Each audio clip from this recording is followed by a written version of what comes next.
Hello दोस्तों, तो welcome to the my YouTube channel education point. तो स्वागत है आपका मेरे इस नए वीडियो में। आज हम लेके आए हैं आप लोगों के लिए उद्धव प्रसंग के अभ्यास प्रश्न। ठीक है, पद्यांश पर आधारित जो प्रश्न उत्तर है उसको हम आज के इस वीडियो में देखेंगे। उद्धव प्रसंग जो है जगन्नाथ दास द्वारा रचित ये एक कविता है। तो इसके एक एक पैराग्राफ को हम बारीकी से पढ़ेंगे, समझेंगे, फिर इस पे आधारित जो पाँच प्रश्न है उनके उत्तर को लिखेंगे। ठीक है, तो यहाँ पे देखिए, यहाँ पे जो बाकी सारे पैराग्राफ से मैंने अपने चैनल पे पहले वीडियो अपलोड कर दी है उद्धव प्रसंग की कई पार्ट में। तो आज के इस वीडियो में हम पूरे इसके अभ्यास प्रश्न को देखेंगे। तो पहला इसका पैराग्राफ कह रहा है कि कान दूत कैंधो ब्रह्मा दूत हैं, पधारे आप धारे प्रण फेरन को मति ब्रजबारी की। कहे रत्नाकर पै प्रीति रीति जानत ना, थानत अनीति आनी रीति लो अनारी की। मान्यो हम कान्य ब्रह्मा एक ही, कान्यो जो तुम तहु हमें भावती न भावना अन्यारी की। जय है बनी बिगड़ी न बारिधिता बारिधि की, बूंदता बिलाहे बूंद बिबस बिचारी की। तो इस पैराग्राफ में क्या कहना चाहते हैं कवि, तो एक एक लाइन को देखते हैं। कह रहा है कि कान्य दूत कैंधो ब्रह्मा दूत हैं, पधारे आप। यानी कि गोपियाँ उद्धव से कहती हैं कि आप जो हैं जब से आए हैं तो इसमें कह रही हैं गोपियाँ कि कान्य दूत यानी कि कान्हा के, श्री कृष्ण के जो आप दूत हैं हे उद्धव, कहे ब्रह्मा दूत हैं। यानी कि हम कहना चाहते हैं कि गोपियाँ जो हैं उद्धव से पूछती हैं कि आप जब से आए हैं, ठीक है, जब से पधारे आप, यानी कि आप जब से आए हैं, कान्हा के जो आप दूत हैं उद्धव जी, आप जब से आए हैं तो धारे प्रण फेरन कौमति ब्रजबारी की। तो धारे प्रण यानी कि आप जो हैं हमारे मन में, फेरन की कौमति ब्रजबारी की यानी कि ब्रज बालाओं को भड़काने में लगे हुए हैं। यानी कि यहाँ पे कहते हैं कि आप जब से उद्धव यहाँ आए हैं, अर्थात कृष्ण की भक्ति से अलग करके ब्रह्मा की भक्ति का आप हमें सुझाव दे रहे हैं। ठीक है, कान दूत कृष्ण की भक्ति से हटा करके ब्रह्मा के दूत भक्त होने का ज्ञान दे रहे हैं, और आप जो है ब्रज की बालाओं को भड़का रहे हैं श्री कृष्ण के प्रति। तो आप कृष्ण के दूत हैं या फिर ब्रह्मा के दूत हैं, यही गोपियाँ कहती हैं। कहे रत्नाकर पै प्रीति रीति जानत ना, यानी कि कवि रत्नाकर जी कहते हैं कि उद्धव प्रेम की पद्धति नहीं जानते। क्या करते कि पै प्रीति रीति जानत ना, कि कवि कहते हैं कि जो उद्धव हैं वो प्रेम की रीति और प्रीति को नहीं जानते हैं। थानत अनीति आनी रीति, यानी कि वह सिर्फ अनाड़ी बनकर क्या कर रहे हैं, मैं अनाड़ी की, यानी कि वह अनाड़ी का रोल लिए हैं, यानी कि अनाड़ी बनकर वहाँ के लोगों को नीति और अनीति में अन्याय करना सिखा रहे हैं। यानी कि गोपियों के साथ वह अनाड़ी बनकर अन्याय कर रहे हैं। मान्यो हम मानते हैं, ठीक है, उन्हें भड़काते हैं। तो यहाँ पे कह रहा है मान्यो हम मानते हैं कि कान्य ब्रह्मा एक ही, कहो जो तुम, यानी कि हम मानते हैं कि कान्हा और ब्रह्मा यानी कि ब्रह्मदेव और कान्हा जो हैं वो दोनों ही एक हैं। कहे जो तुम, यानी कि उद्धव के कहने पर गोपियाँ मानती हैं, यानी कि हम मानते हैं कि कान्हा और ब्रह्मा एक ही हैं। तोहु हमें भावती न भावना अन्यारी की, यानी कि एकत्व भावना जो है, यानी कि यदि हम श्री कृष्ण को ब्रह्मा मान लें, ठीक है, यदि हम श्री कृष्ण को ब्रह्मा मान लें तो ये श्री कृष्ण के साथ क्या होगा, अच्छी भावना प्रकट नहीं होगी, अन्याय होगा।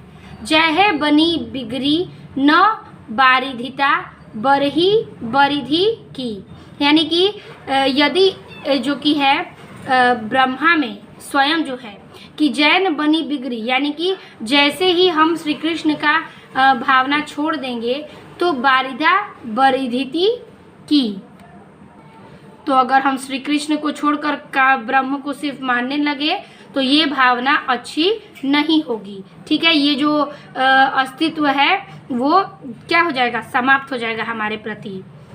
बूंदता विलय है बूंद विवश बिचारी की, यानी कि बूंदता विलय है, यानी कि बूंद बूंद से, जल के बूंद बूंद से घड़ा बढ़ता है, और विवश बिचारी की, और जो समुद्र है वो घड़े से समुद्र में परिवर्तित हो जाता है। अर्थात हम यदि ब्रह्म की भक्ति करेंगे तो उनके अस्तित्व पर प्रभाव कोई नहीं पड़ेगा, परंतु उनकी भक्ति जो कि है हमारा अस्तित्व नष्ट कर जाएगी। ठीक है, क्योंकि हम तो श्री कृष्ण की गोपियां हैं, इसलिए वो कहना चाहती हैं जैसे बूंद बूंद में घड़ा भरता है वैसे ही समुद्र बनता है। अगर इसी प्रकार हम ब्रह्मा की उपासना करने लगे तो हम श्री कृष्ण के प्रति दो रूपों में बट जाएंगे। तो यही कवि के प्रति गोपियां उद्धव से कहती हैं। ठीक है, पहला प्रश्न इसमें है कि उपयुक्त पद्यांश के शीर्षक एवं रचनाकार का नाम लिखिए। तो उपयुक्त पद्यांश का शीर्षक कौन है, तो शीर्षक है उद्धव प्रसंग, तो उद्धव प्रसंग इसके शीर्षक हो जाएंगे, और रचनाकार हैं जगन्नाथ दास रत्नाकर, तो वही हमें लिखना है। दूसरा प्रश्न है कि गोपियों ने उद्धव को अनाड़ी क्यों बताया है। तो दोनों प्रश्न के उत्तर हम एक साथ देख लेते हैं। तो इस प्रकार से हेडिंग कर लेंगे हम, कान्हदूत डॉटेड विचारी हैं।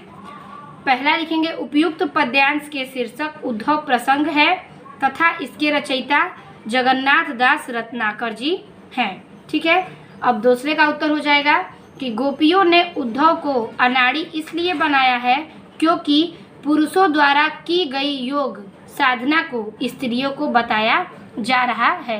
यानी कि जो उद्धव हैं वो पुरुषों द्वारा जो वो योग वियोग होता है वही बात वह स्त्रियों के प्रति बताते हैं, इसलिए उन्हें अनाड़ी कहा गया है। तीसरा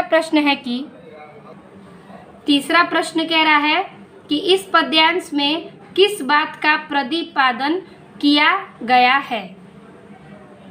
तो उत्तर में लिखेंगे कि इस पद्यांश में उद्धव ने अपने उपदेश में ब्रह्मा की आत्मा परमात्मा के विभेद का प्रतिपादन किया गया है। जैसे कि आपने पैराग्राफ को समझा तो उसमें वह आत्मा परमात्मा और विभेद के प्रतिपादन को स्पष्ट किया है। चौथा प्रश्न कह रहा है कि गोपियों ने ब्रह्मदूत किसे कहा है। तो उत्तर हो जाएगा कि गोपियों ने ब्रह्मदूत उद्धव को कहा है, क्योंकि वो श्री कृष्ण की लीला न करते हुए ब्रह्मा की उपासना करते थे, इसलिए गोपियों ने ब्रह्मा को ही उद्धव को कहा गया है। पांचवा प्रश्न है कि रेखांकित पंक्ति की व्याख्या कीजिए। तो जैसा कि मैंने आपको समझाया उसी को मैंने लिखित में आपको बता दूंगी, और इसमें 2 लाइन अंडरलाइन है, तो हम पूरे का समझेंगे क्योंकि एग्जाम में किसी के भी अंडरलाइन कर सकते हैं। तो हम पूरे की व्याख्या देखेंगे, आपको जितने का व्याख्या करना होगा आप उसमें से भी लिख सकते हैं। तो व्याख्या लिखेंगे कि गोपियां उद्धव से पूछती हैं कि आप जब से आए हैं ब्रज बालाओं को भड़काने में लगे हुए हैं, अर्थात उन्हें कृष्ण की भक्ति से अलग करके ब्रह्म की भक्ति करने का सुझाव दे रहे हैं। आप ब्रह्म के दूत हैं या श्री कृष्ण के। ठीक है, इतना लिखना है। फिर लिखना है कि रत्नाकर जी कहते हैं कि उद्धव प्रेम पद्धति नहीं जानते हैं, इसलिए यह गोपियों के साथ अनाड़ी बनकर अन्याय कर रहे हैं, अर्थात उन्हें भड़का रहे हैं। गोपियां कहती हैं कि हे उद्धव, तुम्हारे कहने पर यदि हम श्री कृष्ण और ब्रह्म को एक मान भी लें तो यह एकत्व की भावना अच्छी नहीं लगती है। गोपियां स्वयं को एक बूंद और ब्रह्म को सागर मानती हुई कहती हैं कि हम तो क्या है, एक बूंद हैं और ब्रह्मा क्या है, सागर है। तो यदि एक बूंद समुद्र में मिल जाए तो उसे समुद्र की स्थिति का कोई प्रभाव नहीं पड़ेगा। यानी कि अगर एक बूंद ही समुद्र में विस्थापित हो जाए तो क्या होता है कि जो कि है समुद्र पर कोई फर्क नहीं पड़ेगा। जैसे बूंद बूंद से तो घड़ा भरता है, लेकिन अगर उस घड़े का पानी समुद्र में भी हम कर दे प्रवाह तो वो समुद्र की स्थिति को नहीं बदलेगा। तो यही गोपियां समझाना चाहती हैं कि परंतु बूंद का अस्तित्व जो है समुद्र से समाप्त नहीं हो जाएगा, अर्थात अर्थात यदि हम ब्रह्मा की भक्ति करेंगे तो उनके अस्तित्व पर कोई प्रभाव नहीं पड़ेगा, परंतु उनकी भक्ति करने पर हमारा अस्तित्व नष्ट हो जाएगा। उनके कहने का मतलब है कि अगर हम ब्रह्मा की उपासना करते हैं तो उन पे कोई प्रभाव नहीं पड़ेगा, क्योंकि हम जो है श्री कृष्ण की भक्ति करते हैं तो हमारे आत्मा को ठोस पहुँचेगी, लेकिन ब्रह्मा का इसके ऊपर कोई प्रभाव नहीं पड़ेगा। यही हमें व्याख्या में टोटली लिखना है। अब देखेंगे हम अगला पैराग्राफ। ख नंबर है कि चिंतामणि मंजुल पवारी धूर धारनी में काच मन मुकुर सुधारी रखिबो कहो कहे रत्नाकर वियोग आगी सारन को उद्धव हाय हमको बयारी भखिबो कहो रूप रसहीन जाही निपट निरूपी चुके ताको रूप धाइबो और रस चखाइबो कहे एते बड़े विश्व माही हेरे हूँ न पाए जाही ताही त्रिकुटी में नैन मुंदी लखैबो कहो। ठीक है, तो देखिए इस पैराग्राफ में क्या कह रहा है कि चिंतामणि मंजुल पावरी धूर धारणी में, यानी कि यहाँ पर कि जब आप हमें चिंतामणि की धूल यानी कि चिंतामणि से, सुंदर चिंतामणि से धूल की धाराओं से, ठीक है, धरनी धारणी धूर धारणी यानी कि धूल की धाराओं से फेंक कर मन रूपी कांच के दर्पण को संभाल कर रखने के लिए कह रहे हैं। क्या कह रहे हैं कि आप सुंदर चिंतामणि जो कि है धूल धाराओं को फेंक कर मन रूपी कांच मन मुकुर सुधारी रखिबो कहे, यानी कि कांच को संभाल कर, कांच के दर्पण को संभाल कर क्या करे, संभाल कर रखने को कह रहे हैं। रखिबो कहो यानी कि वो कह रहे हैं, उद्धव जी कहते हैं कि कांच के इस दर्पण को संभाल कर रखने को कह रहे हैं। कहे रत्नाकर यानी कि कवि रत्नाकर जी कहते हैं कि वियोग आगी सारन को, यानी कि वियोग की अग्नि से व्याकुल, वियोग की अग्नि से व्याकुल गोपियाँ जो हैं वो उद्धव से कहती हैं कि उद्धव हाय, यानी कि हे उद्धव हमको बयारी भखिबो कहो, यानी कि हमें जो है वो वियोग अग्नि से बुझाने के लिए कह रहे हैं। तो वायु के अग्नि को भड़काती है, क्या करती है, भखिबो कहो, यानी कि गोपियाँ जो है विरह की आग से जूझती हैं और उन्हें क्या करती हैं, बुझाने को नहीं कहती, ठीक है, बुझाती नहीं, यानी कि वायु और अग्नि को भड़काती हैं वो उद्धव और बुझाते नहीं। रूप रसहीन जाही निपट निरूपी चुके, यानी कि यहाँ पर कह रहे हैं कि रूप रस, ठीक है, रूप है रस है, यानी कि उद्धव कह रहे हैं कि जो निराकार रूप ब्रह्मा का रूप है, रस है, वो क्या है, रसहीन है, वो उससे निपट चुके हैं, यानी कि अभिव्यक्त किया जा रहा है कि उद्धव कहते हैं कि ब्रह्म का नितांत रूप, निपट रूप यानी कि नितांत रूप हीन है और रसहीन है। ताके रूप धाइबो और रस चखैबो कहे, यानी कि ताके रूप, वो रूप को ताकते हुए यानी कि देखते हुए इसका निरूपण हो चुका है कि धाइबो और रस चखैबो कहे, कि उद्धव उन्हें उनके रूप में ध्यान करने के लिए और रसपान करने के लिए इन बातों को कह रहे हैं। ठीक है, रस चखैबो कहे और रसपान करने के लिए कह रहे हैं। एते बड़े विश्व माही हेरे हु न पै जाही, यानी कि वो कह रहे हैं कि इतने बड़े संसार में जिन्हें खोजने पर भी नहीं पाया जा सकता, यानी कि ऐते बड़े विश्व यानी कि इतने बड़े संसार में जिन्हें हम नहीं खोज सकते, खोजा नहीं जा सकता। ठीक है, ताही त्रिकुट की नैन मुंदी लखैबो कहे, यानी कि उस ब्रह्मा को उद्धव उन्हें त्रिकुटी चक्र में यानी कि त्रिकुटी चक्र के ध्यान के द्वारा देखने के लिए कह रहे हैं, अपनी आंखों से ध्यान से देखने के लिए कहते हैं। कौन कहते हैं, उद्धव कहते हैं, ठीक है, गोपियों से। तो इस पैराग्राफ का अर्थ मैंने आपको बताया। इसका पहला प्रश्न है कि उपयुक्त पद्यांश का संदर्भ लिखिए। तो हेडिंग करने के बाद संदर्भ लिख लेते हैं। तो हेडिंग कर लेंगे चिंतामणि, ठीक है, और इसमें लिखेंगे कि डॉट डॉट लखीबो कहो। संदर्भ प्रस्तुत पद्यांश हमारी पाठ्य पुस्तक हिंदी में संकलित जगन्नाथ दास रत्नाकर द्वारा रचित उद्धव प्रसंग शीर्षक कविता से अवतरित है। ये संदर्भ और कहीं पूछता है तो आप यही लिख सकते हैं। ठीक है, अब देखेंगे दूसरा प्रश्न। तो इसमें कह रहा है आपका दूसरा प्रश्न कि गोपिकाएं उद्धव से क्या कहती हैं। तो दूसरे प्रश्न का उत्तर लिखेंगे कि गोपियां उद्धव से कहती हैं कि हे उद्धव, आप मथुरा से हमें योग विद्या सिखाने के लिए आए हो, कृपया वियोग की बातें मत करिए, हमें वियोग की बातें मत बतलाइए। ठीक है, अब देखेंगे हम तीसरा प्रश्न।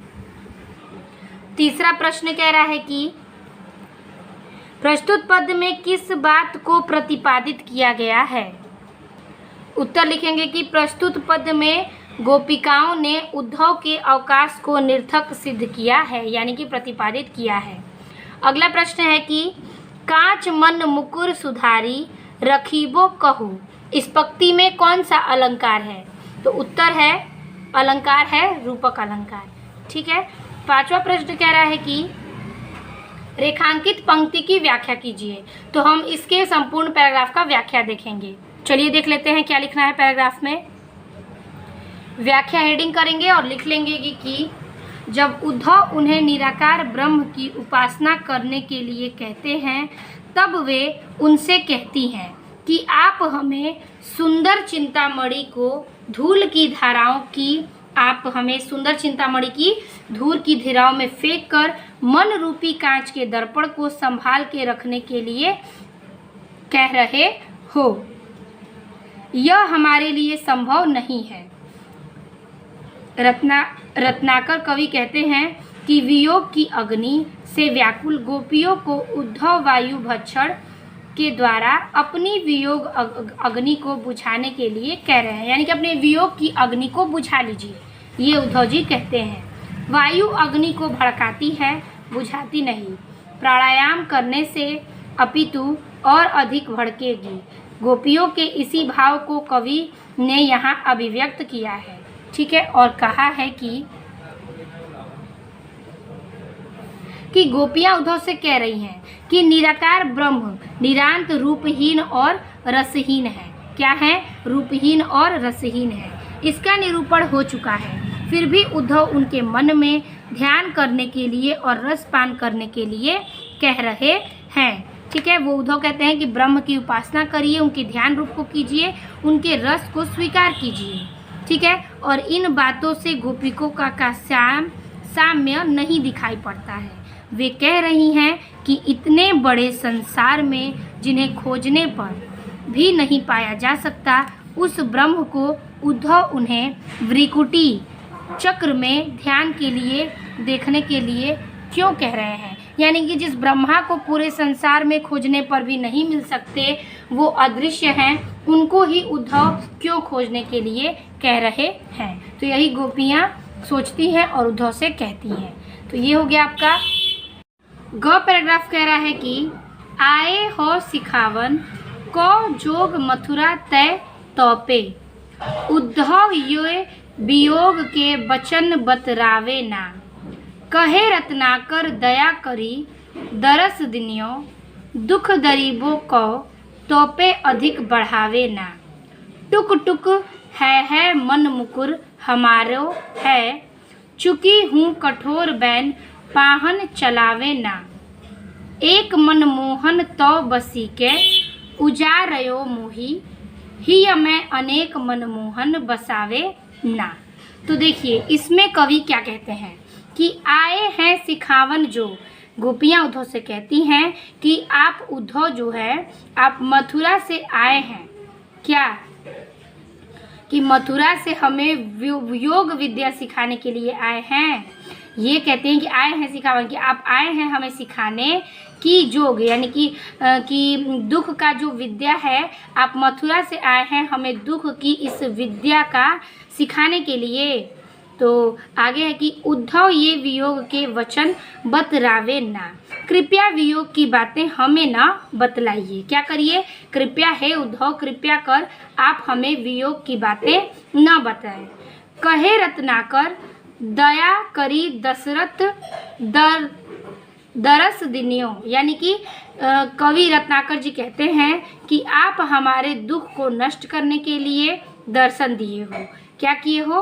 कि आप जो हो हमारे दुख को दर्शन दिए हो नष्ट करने के लिए, परंतु दुखी गरीबों को तौपे अधिक बढ़ावे ना, यानी कि अगर आप हमें दर्शन दिए हैं कि आप हमारा दुख न दूर हो, तो फिर भगवान श्री कृष्ण के आने का संदेश जो है वो हो जाए, यानी कि परंतु आप भगवान के दर्शन के लिए, कि दुख गरीबों को, यानी कि दुख में भगवान के दर्शन के लिए तौपे अधिक बढ़ावे ना, यानी कि उस भूल को, कठोर वचन को और अधिक मत बढ़ाइए।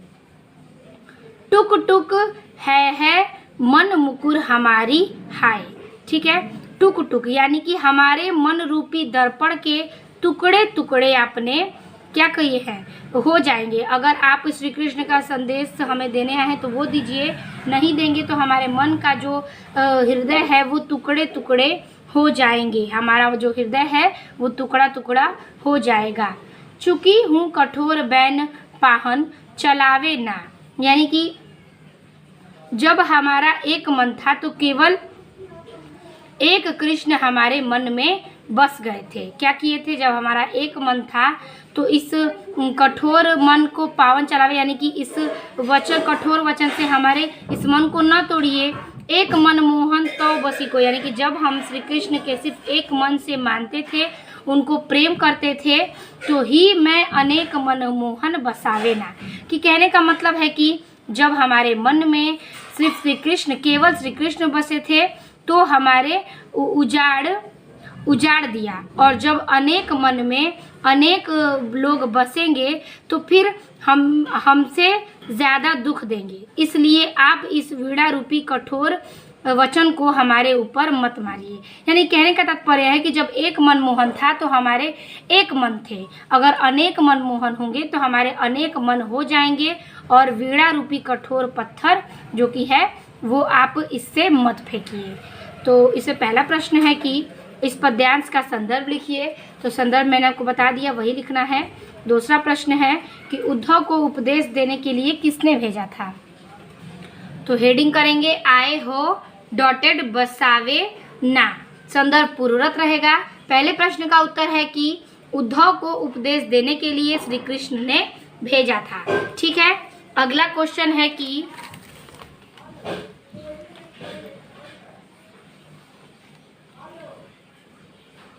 बैन पाहन में कौन सा अलंकार है, अलंकार का उल्लेख कीजिए। तो इसका उत्तर है अलंकार है इसमें। तीसरे का उत्तर है अलंकार है रूपक अलंकार, तो इस पंक्ति में रूपक अलंकार है। चौथा प्रश्न कह रहा है कि इस पद्यांश में किस रंग रस की अभिव्यक्ति है, तो उत्तर है कि इसमें रस जो है वो कि वियोग श्रृंगार रस है, ठीक है। तो इस अलंकार में वियोग श्रृंगार रस की उत्पत्ति है। पांचवा प्रश्न है कि रेखांकित अंश की व्याख्या को स्पष्ट कीजिए। तो जैसा कि मैंने आपको समझाया वैसे अब हम लिखित बताएंगे। इसमें 2 अंडरलाइन है, तो हम इस सारे पैराग्राफ का अर्थ देखेंगे। तो इस प्रकार से हमें हेडिंग करना है और लिखना है कि गोपियाँ उद्धव से कहती हैं कि हे उद्धव, आप मथुरा से हमें योग विद्या सिखाने के लिए आए हो, कृपया वियोग की बातें हमें मत बतलाइए। रत्नाकर जी कहते हैं कि आप हमारे दुख को नष्ट करने के लिए दर्शन दिए हो, परंतु आप भगवान कृष्ण के न आने का संदेश देकर हमारे मन रूपी दर्पण के टुकड़े टुकड़े हो जाएंगे। अगर आप हमारे मन से श्री कृष्ण को निकालेंगे तो हमारा मन रूपी जो दर्पण है वो टुकड़ों टुकड़ों में बट जाएगा। इसलिए भूल कर भी कठोर वचन रूपी पत्थर हम पर मत मारिए। जब हमारे एक मन था तो केवल एक श्री कृष्ण हमारे मन में बस गए थे, जो हमें उजाड़ दिया है। क्या किया है? जो हमें इस बात से उजाड़ दिया। और जब अनेक मन हो जाएंगे तो मेरे अनेक मन में कई श्री कृष्ण बस जाएंगे। तो इसी प्रकार से गोपियाँ कहती हैं कि हमारा जब एक मन था तो एक ही मन में श्री कृष्ण थे, अब हमारे जब अनेक मन हो जाएंगे तो अनेक मन में भी श्री कृष्ण ही हो जाएंगे, जो हमें और ज़्यादा दुख देंगे। इसलिए आप हमसे इस वीणा रूपी कठोर पत्थर को मत फेंकिए। ठीक है, तो ये हो गया इस प्रकार से इसकी व्याख्या। अब हम देखेंगे अगला पैराग्राफ, घ नंबर। तो इस प्रकार से हमारा घ पैराग्राफ कह रहा है कि प्रेम मद झाके पग परत कहाँ के कहाँ, थाके अंग नैननी शिथिलता सुहाई है। कहे रत्नाकर यो आवत चकात उद्धव, मानो सुधियात को भावना भुलाई है। धारत धरा पै न उदार, अति आदर सो सारत बहोलिनी जो आंसू अधिकाई है। एक कर राजय नवनीत जसुधा, कौ दियो एक कर वंशी बर राधिका पठाई है। तो इस पैराग्राफ में कवि क्या कहना चाहते हैं, अपने ओर से वो क्या उलाहना दे रहे हैं। तो कह रहा है कि प्रेम मद झाके पग परत कहाँ के कहाँ, कि जब उद्धव जो है मथुरा से, उद्धव ब्रज से मथुरा चलते जाते हैं तो ब्रजवासियों की जो ब्रजवासियों का जो प्रेम रस है वो पाने के लिए वो उनके जो पैर होते हैं वो डगमगाते हैं। प्रेम मद यानी कि प्रेम की जो भावना है उनको वो याद आती है और वो कहाँ से कहाँ मतलब इधर उधर अपने पैर पग यानी कि पैर को मंडराते हुए इधर उधर भटकने लगते हैं। उनके पैर जो हैं वो अनेक जगहों पर इधर उधर पड़ने लगते हैं। थाके अंग नैननी शिथिलता सुहाई है, यानी कि उनके शरीर के सारे अंग थक से गए हैं। क्या हुए हैं, उनके शरीर के सारे अंग थक से गए हैं और नैननी शिथिलता सुहाई है, यानी कि उनके शरीर के सारे अंग थक जाने के कारण उनकी आँखों में शिथिलता दिखाई देने लगी है। क्या होने लगी है, उनकी आँखों से शिथिलता यानी कि नमी दिखाई देने लगी है। कहे रत्नाकर, ठीक है, रत्नाकर कवि कहते हैं कि यो आवत चकात उद्धव, कि इस प्रकार चल रहे हैं मानो भूली हुई कोई बात याद कर रहे हों।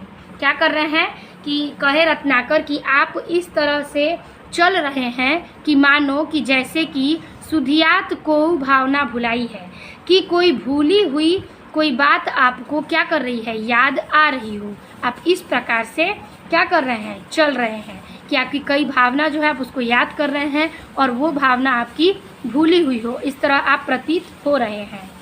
धारत धरा पै ना उदार अति आदर सो, कि उनके एक हाथ में धारत धरा पै न उदार अति सो, ठीक है, उनके एक हाथ में यशोदा जी का दिया हुआ क्या था, मक्खन था। सारत बहेलिनी जो आंसू अधिकाई, और दूसरे ही हाथ में राधा जी दी गई बांसुरी थी और पहले हाथ में उनके द्वारा दी गई क्या थी, माखन था। तो धारत धरा पै यानी कि धरती पर उसको न रखते हुए उदार अति आदर्श उस सामान को उपहार को आदर संस्कार देते हैं। और सारत बहोलिनी जो आंसू अधिकाई हैं, यानी कि उन ब्रज की जो वासिनियाँ हैं वो क्या कर रही हैं, उनके सम्मान को वो पकड़े हुए हैं और उनके आंसू अधिकारी को संभाल रहे हैं। एक कर राजे नवनीत जसुधा की दियो, यानी कि एक हाथ में, ठीक है, एक कर राजे, एक हाथ में यशोदा जी द्वारा दिए गए माखन है और एक कर वंशी बर राधिका पठाई है, और दूसरे ही हाथ में यानी कि एक अगले हाथ में राधिका जी द्वारा दी गई बांसुरी है। तो वो धरती पर इन सारे उपहार को नहीं रखते थे और उनके आंसुओं से प्रभावित थे, नेत्रों में उनके आंसुओं की धारा बह रही थी और वो अपने इस चुनरी से अपने आंसुओं को पोंछते हैं, क्योंकि एक हाथ में यशोदा जी की दी गई माखन है और दूसरे ही हाथ में राधिका की दी गई बांसुरी, जो उन्हें संभाल कर लेकर कृष्ण के पास ले जानी है। तो इस प्रकार से इनका अर्थ है। पहला क्वेश्चन पूछ रहा है कि उपयुक्त पद्यांश के शीर्षक एवं कवि का नाम लिखिए।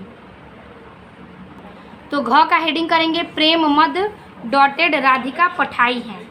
पहले का उत्तर है शीर्षक उद्धव प्रसव और कवि है जगन्नाथ दास रत्नाकर। अब देखेंगे दूसरा प्रश्न। दूसरा प्रश्न है कि रेखांकित अंश की व्याख्या कीजिए। ठीक है, तो आपको 2 रेखांकित अंश मिला है, लेकिन हम संपूर्ण का व्याख्या आपको एक ही लाइन में बता देंगे। ठीक है, चलिए देखते हैं संपूर्ण का, जैसे मैंने आपको समझाया उसी तरह से उसका अर्थ लिखा है। इस प्रकार से हेडिंग करेंगे व्याख्या और लिखेंगे कि जब उद्धव ब्रज से मथुरा के लिए चले गए तो ब्रजवासिनी के प्रेम रस का पान किए होने की वजह से उनके पैर इधर उधर पड़ रहे थे। उनके शरीर के सारे अंग थके से लगने लगे और उनकी आंखों में शिथिलता दिखाई देने लगी। उद्धव इस बात से चल रहे थे मानो भूली हुई कोई बात याद कर रहे हों। फिर आगे लिखेंगे कि उनके एक हाथ में यशोदा जी का दिया हुआ मक्खन था और दूसरे हाथ में राधा जी की दी हुई बांसुरी। तो जो कि है उन वस्तुओं के प्रति अत्यधिक समान भाव के कारण वे उन उपहारों को जमीन पर नहीं रख रहे थे। साथ वे प्रेम की अधिकता के कारण अपने नेत्रों से प्रभावित हो रहे आंसुओं को अपने कुर्ते की बाहों में पोंछ रहे थे। ठीक है, तो ये हो गया इसकी व्याख्या का आपको लाइन जो कि आपको लिखना है। ठीक, तीसरा प्रश्न कह रहा है कि विदाई के बाद उद्धव किस प्रकार लौट रहे थे। तो उत्तर लिखेंगे कि विदाई के बाद उद्धव इस प्रकार लौट रहे थे मानो उद्धव आश्चर्यचकित हो गए हों और उनके पैर लड़खड़ा रहे हों और उनके अंगों में शीतलता छा गई है। ऐसे वो इस प्रकार विदाई के बाद चल रहे थे। अगला प्रश्न है कि प्रस्तुत काव्य पंक्ति में किसकी विचित्र दशा का वर्णन हुआ है। उत्तर लिखेंगे कि प्रस्तुत काव्य पंक्ति में उद्धव के विचित्र दशा का वर्णन हुआ है। तो इस प्रकार से 4 प्रश्न हो गया। पांचवा प्रश्न है कि उद्धव जब ब्रज से मथुरा के लिए प्रस्थान किए तो उन्हें किस किस ने विदाई दी थी।